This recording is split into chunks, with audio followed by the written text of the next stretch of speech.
Look, ladies and gentlemen, if you just live for yourself all the time, if you just become a me monster and it's all about you all the time, how long are your relationships gonna last? The devil's at play, just like God is real. The devil's real. He's at play. And what does he want to do? So he came down and he scattered all the languages. So nobody could continue the project. Everybody spoke different languages. And that marks the start of the different languages we have today.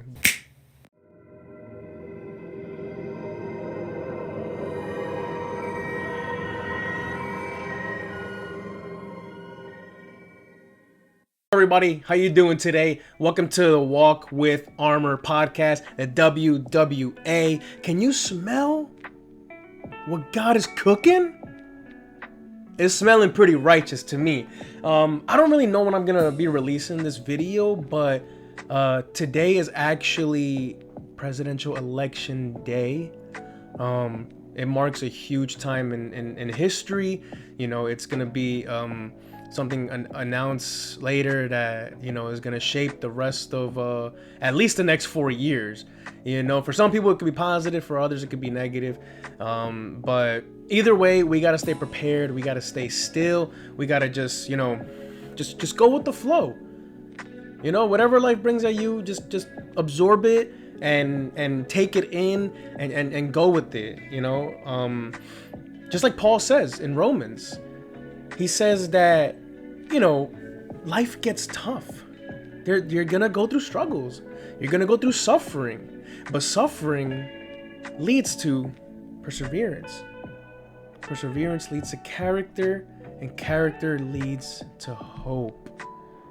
And honestly, when I heard that for the first time, I was like, oh, what? Don't say things like that to me, because nobody wants to struggle.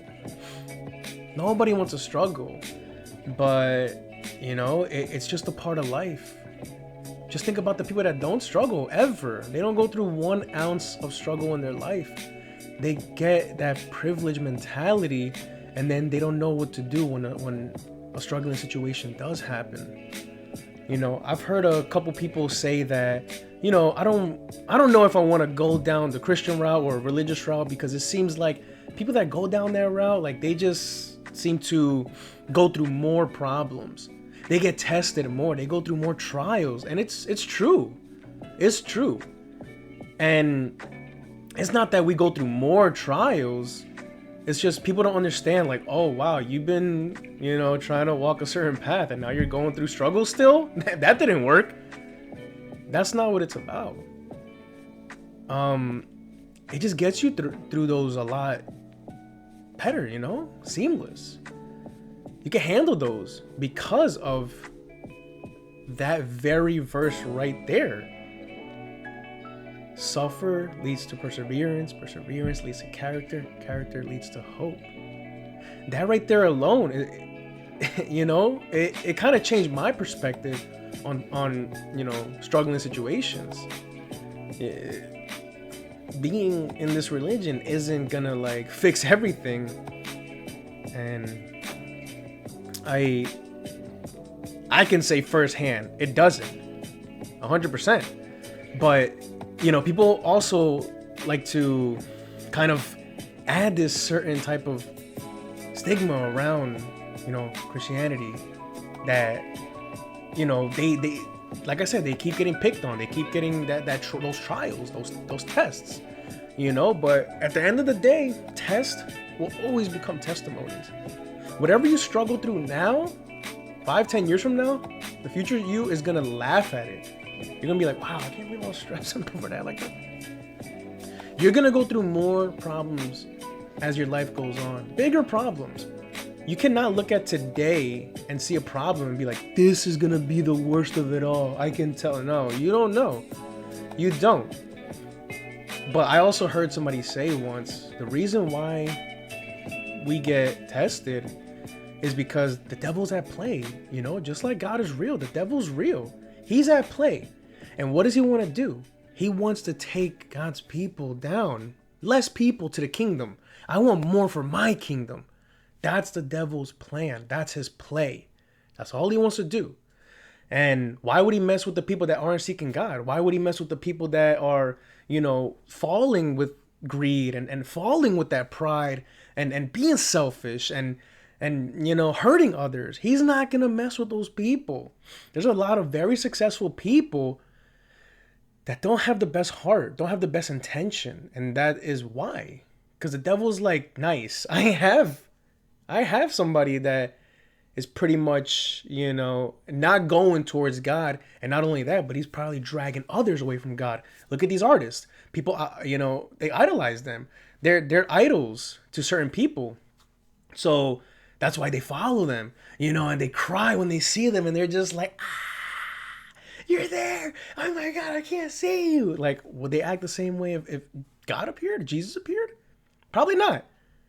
Tell me not. Wouldn't a lot of people look at Jesus appear and be like, oh snap. Hey, JC, what's going on? I know I messed up, man. They'll be more afraid than anything. A lot of people. I probably would too. You catch me on a day that I'm not feeling 100%, I would be too. There'll be a little bit of like, that hard pill, like, was I good enough? Was I righteous enough? Like, that's going to sink in. But at the end of the day, nobody's righteous enough. Nobody. Not your pastors, not your moms, not your, cutie tootie wives. Nobody can hit that mark. Nobody can touch that target. You could get close, but nobody will be morally perfect like Jesus when he walked the earth. It's never going to happen. And don't expect it to happen. People tend to look at these people that are following, Christ, and then they slip. And people like to, look at him, look, he's not doing what you said you were gonna do. Hey, dude, you're a liar, man. Like, what is wrong with you? You're not who you say you are.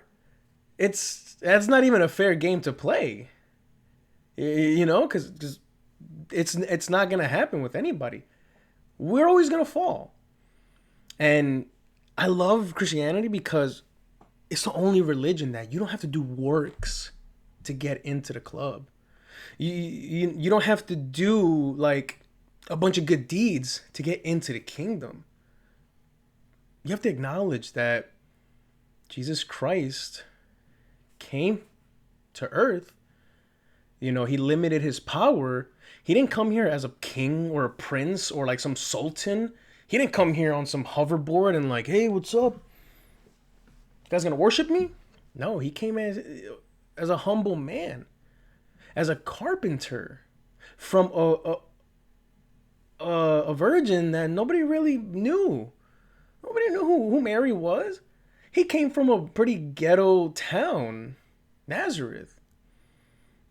There was nothing good that came from Jesus' upbringing and his background. But he limited his power in that way. That way we can see that, oh, he struggles too. He suffers too. And he paid the price for us by taking our sins, past, present, and future. That's all of it. All of your sins. Anything you did, are doing, or will do, he took the price for all of it. And it's beautiful. He sacrificed his life, broken, bleeding, suffering, crying on the cross for us. We don't deserve that like from anyone. Nobody owes us that, but he did it. And it's beautiful, honestly. But you think you're going through struggles, look at what he went through. He went through a lot. That man went through a lot. But, that's That's the whole story. That's the whole meaning of following him. Believing that. And I honestly, like, back in the day, I used to be like a skeptic, just like a lot of people are. A lot of people need that kind of, like, different level of evidence. Like, I didn't really dabble much in the Bible or anything like that. But, the more I kind of like looked up videos and got into the word and talked to more people that knew the word, I started to realize, like, how can I not believe this? Like, there's too much overwhelming evidence that not only did Jesus, he was here, he obviously, I'm pretty sure a lot of people can agree, a lot of people can agree that he was here, no doubt about that. But that he did what he did, and the evidence of the resurrection, just to quickly, go over some of it. Like, if you look at the Bible, it's not some like fantasy land. These are real locations, real people. Like, these are documented in other books. These are real people, and the literary style of the Bible is like, he said this on this day around these people, this happened. Like, it's all about, like, pretty specifically historical evidence. And then there's a bunch to back it up, the locations. There's a bunch of manuscripts out there that are not even part of the Bible, but there's so much, like, people that wrote about the same thing of the time. But it's something that you eventually, maybe if it sparks your interest, you want to look into too. Just know that I was a skeptic. I was a huge skeptic. I was the type to be like, yeah, but like, well, like, where? How do you know? How do you know? Like, where is it? Show me. I want to see something, like. And then when I started, like, showing a little interest and digging deeper, it revealed itself.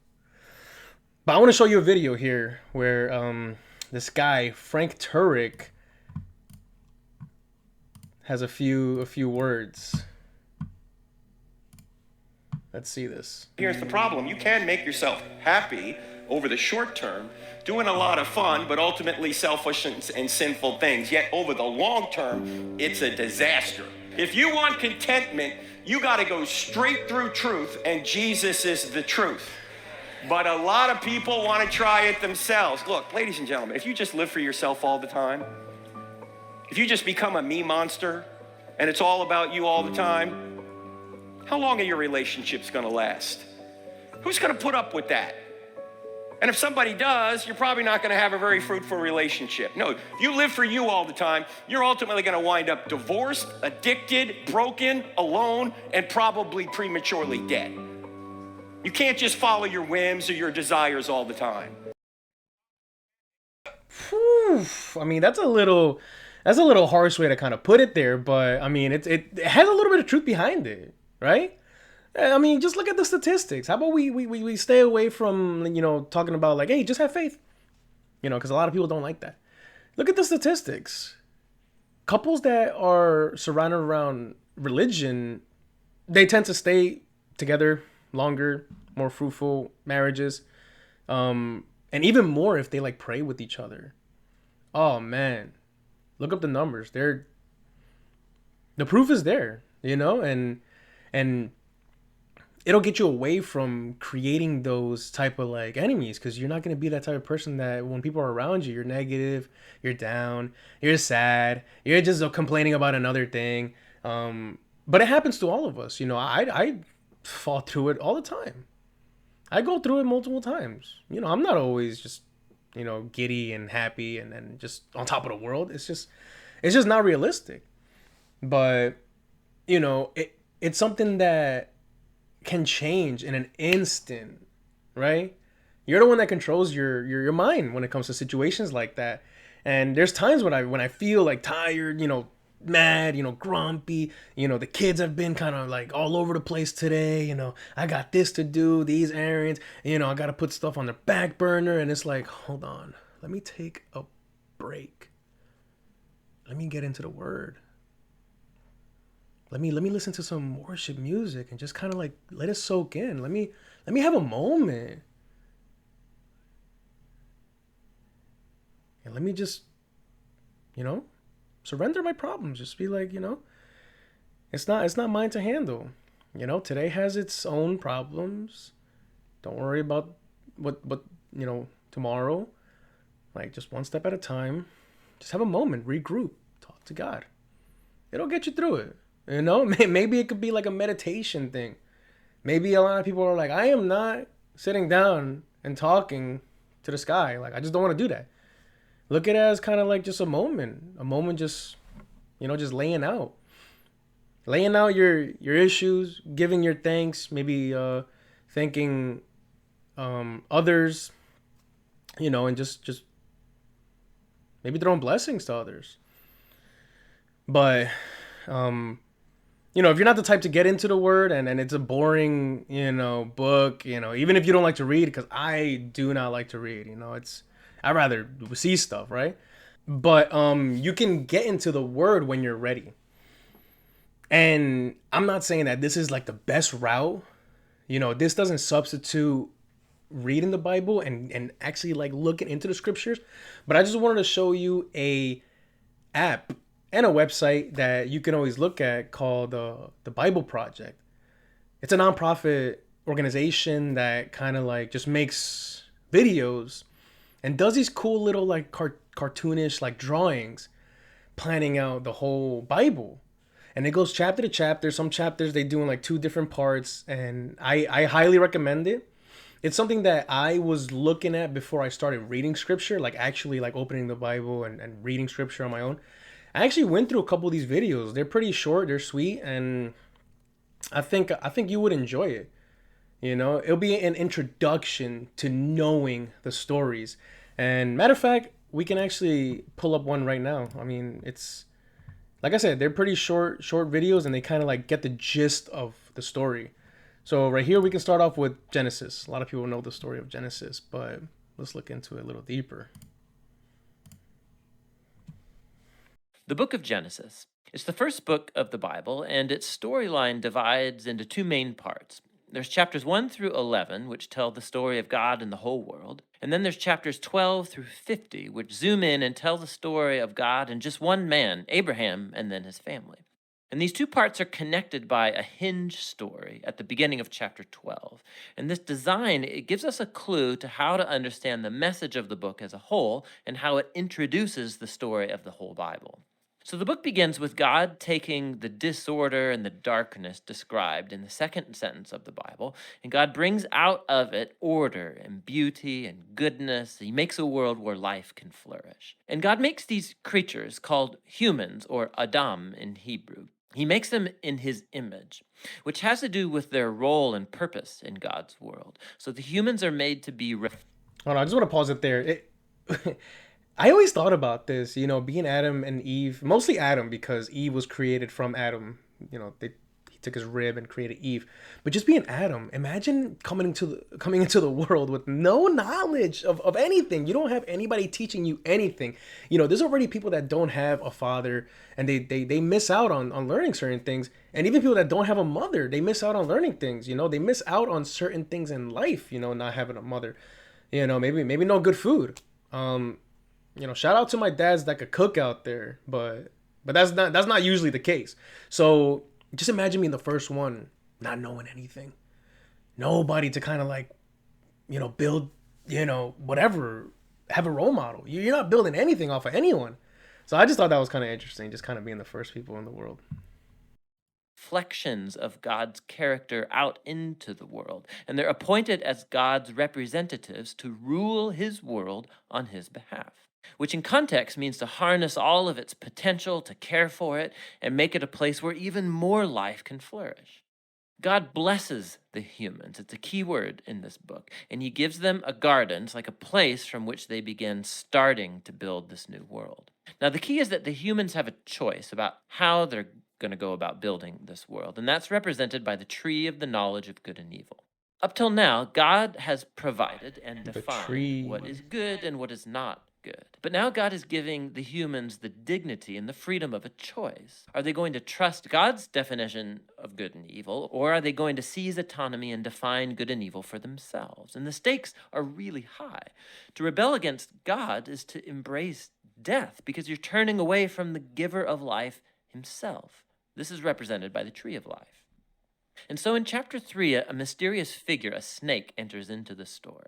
The snake's given no introduction other than it's a creature that God made. And it becomes clear that it's a creature in rebellion against God, and it wants to lead the humans into rebellion and their death. That's such The a snake devilish tells a looking different story animal, about right? the tree and the Little choice. snake. It says that seizing the knowledge of good and evil are not going to bring death, that it's actually It's kind of random, but I've actually ran into 3 snakes in the past 2 weeks. Emily knows about it, and I'll put up a picture, but it's been the same snake. I found it in different locations too.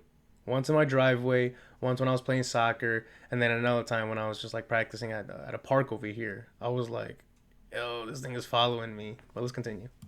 the way to life and becoming like God themselves. Now, the irony of this is tragic because we know the humans, they're already like God. They were made to reflect God's image. But instead of trusting God, the humans seize autonomy, they take the knowledge of good and evil for themselves, and in an instant, the whole story spirals out of control. The first casualty is human relationships. The man and the woman, they suddenly realize how vulnerable they are. Now, they can't even trust each other. And so they make clothes and they hide their bodies from one another.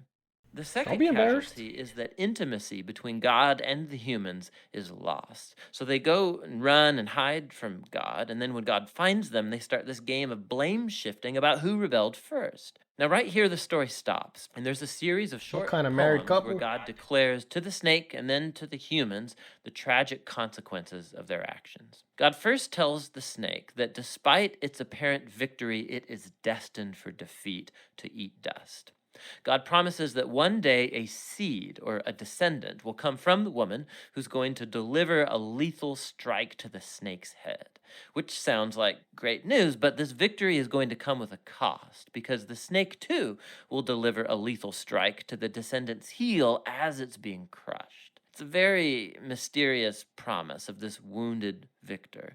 But in the flow of the story so far, you see this is an act of God's grace. The humans, they've just rebelled, and what does God do? He promises to rescue them.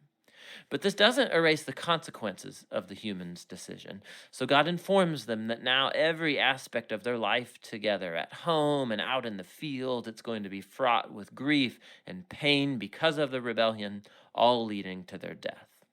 From here, the story then spirals downward. Chapters 3 through 11, they trace the widening. So this is actually why we work off of this land, fruits, vegetables, and then we have to eat off of this land, right? Everything we eat comes from this land. Yeah, we eat cows, but the cows eat from this land.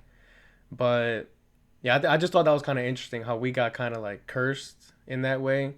Like we'll become laborers of the land and then have to survive off the land. And women got the curse of painful childbirths. But let's continue. Ripple effect of the rebellion and of human relationships fracturing at every level. So there's a story about two brothers, Cain and Abel. Cain's so jealous of his brother that he wants to murder him. And Those are God warns children him of not to Adam and give Eve. in to the temptation, but he does anyway. He murders him in the field. So Cain then goes on to build a city where violence and oppression reign. That's the And this first is all murder. epitomized in the story of Lamech. He's the first man in the Bible to have more than one wife. He's accumulating them like property. And then he goes on to sing a short song about how he's more violent and vengeful than Cain ever was. Singing? After this, we get an odd story about the sons of God, which could refer to evil angelic beings, or it could refer to ancient kings who claimed that they descended from the gods.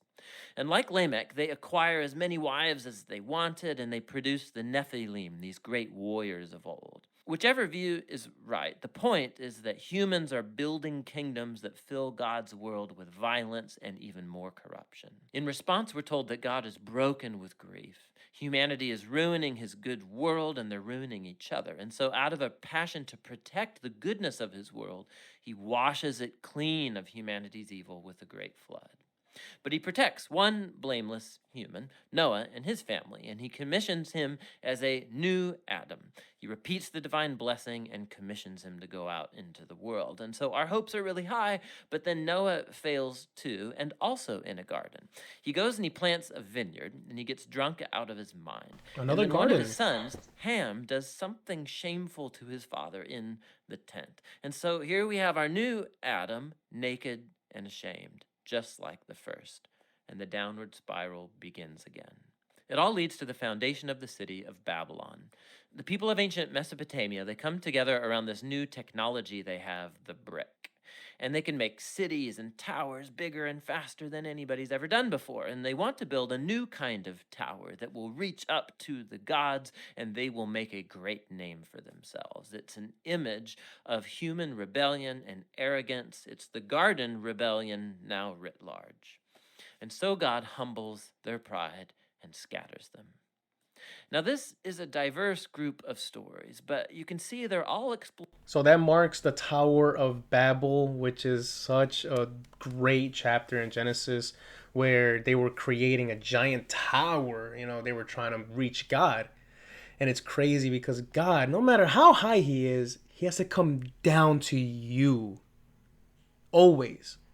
They thought they were reaching. And apparently, I seen somewhere someone said, it was like a documentary or something, but they said that the tower was so big, it was like 4 times as big as that very tall tower in Dubai.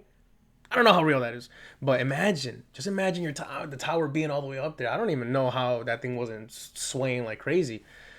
But what God did was he kind of saw that as like disrespect. Like you're trying to come up to me. Why? Like I'm gonna have to come down.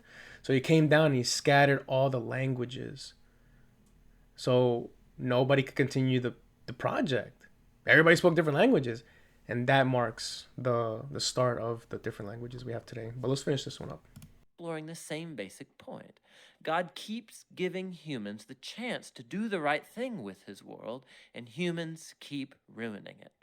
These stories are making a claim that we live in a good world that we have turned bad, that we've all chosen to define good and evil for ourselves, and so we all contribute to this world of broken relationships, leading to conflict and violence and ultimately death.